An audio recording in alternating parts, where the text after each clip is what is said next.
حضرت فاروق اعظم کے در دولت پہ پشت سے کپڑا اٹھایا، پشت سے اس نے اپنے نشان دکھائے تو جناب عمر کی آنکھوں میں آنسو آ گئے۔ ایک عام آدمی یا جانتے کوئی نہیں، تم رو پڑے، اتنا ظلم اور میری سلطنت میں، کوڑے برسے تیری پشت پہ، فوراً بھیجا، جاؤ بلا کے لاؤ۔ حضرت عمر بن عاص اپنے بیٹے سمیت آئے، بڑی عدالت ہے، حضرت فاروق اعظم کے لفظ، فرمایا اس کو اس کی ماں نے آزاد پیدا کیا تھا، تو نے اسے کیوں غلام بنایا؟ اس کی ماں نے آزاد جنا تھا، تو نے کب سے لوگوں کو غلام؟ کہا بیٹے یہ کیا کہتا تھا؟ یہ کہتا تھا میں گورنر کا بیٹا ہوں، تو یہ تو جانتا نہیں۔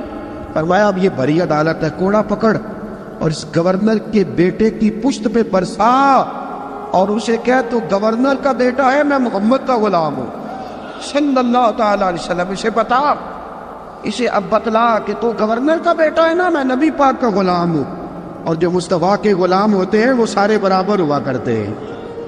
حضرت فاروق اعظم کا عدل، جناب فاروق اعظم کا انصاف، جناب فاروق اعظم رضی اللہ تعالیٰ عنہ، روم کا ایلچی آیا نا حضرت عمر فاروق کے پاس، تو وہ کہتا ہے میں پیغام لے کے آیا اپنے بادشاہ کا، اور میں سفیر تھا، میں بڑے ملکوں میں گیا، بڑے بادشاہ دیکھے، بڑے امیر دیکھے۔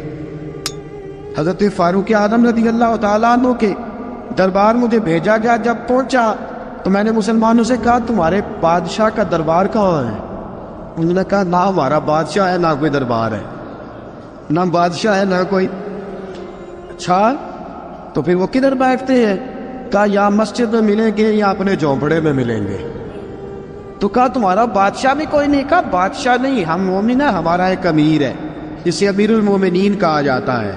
وہ شخص کہتا ہے میں مسجد گیا، میں نے کہا عمر کدھر ہے؟ انہوں نے کہا جی ابھی نکلے تھے ادھر ہی ہوں گے۔ میں نے کہا یہ کیسا بادشاہ ہے؟ کوئی کہتا ادھر ہوں گے، کوئی کہتا ادھر ہوں گے۔ یہاں تو صوبائی وزیر صاحب سڑک سے گزرے تو سارے روڈ 3 گھنٹے بلاک رہتے ہیں، اور یہ کیا چکر ہے کہ لاکھوں مربع میل کا حکمران، کوئی کہتا اس گلی میں گیا، کوئی کہتا اس گلی میں گیا، یہ کیسا بادشاہ ہے؟ کدھر ہے عمر؟ انہوں نے کہا یہی تھا۔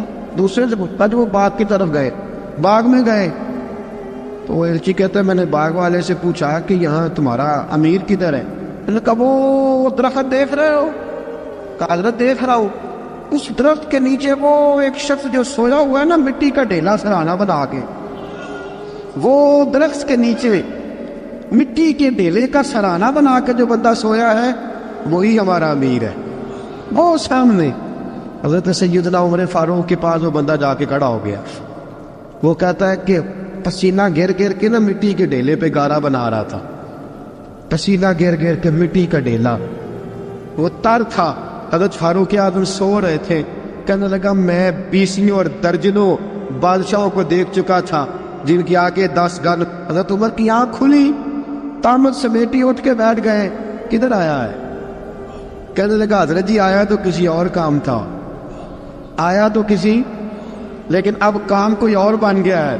آپ نے فرمایا اب کیا کام بنا ہے؟ کہنے لگا میرا کام یہ بنا ہے کہ میرا بھی دل کیا میں بھی کلمہ پڑھوں اور نبی پاک کا غلام بن جائے۔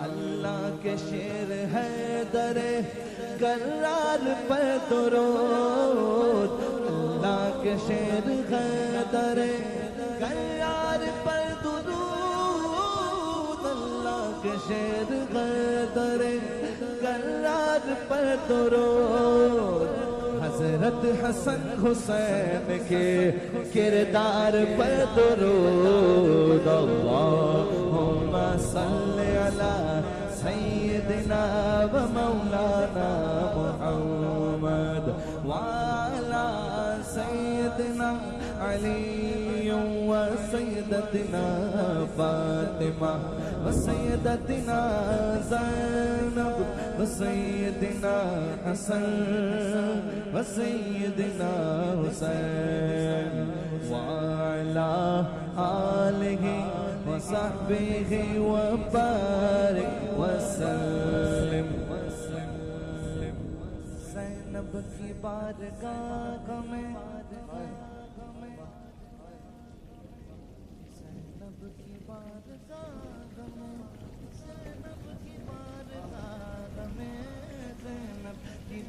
بارگاہ میں سلام نیاز ہے زینب کی بارگاہ میں سلام نیاز ہے جو مرتضیٰ کی لاڈلی زہرا کا ناز ہے اللہم صلی علی سیدنا و مولانا محمد وعلی سیدنا علی و سیدتنا فاطمہ و سیدتنا زینب و سیدنا حسن و سیدنا حسین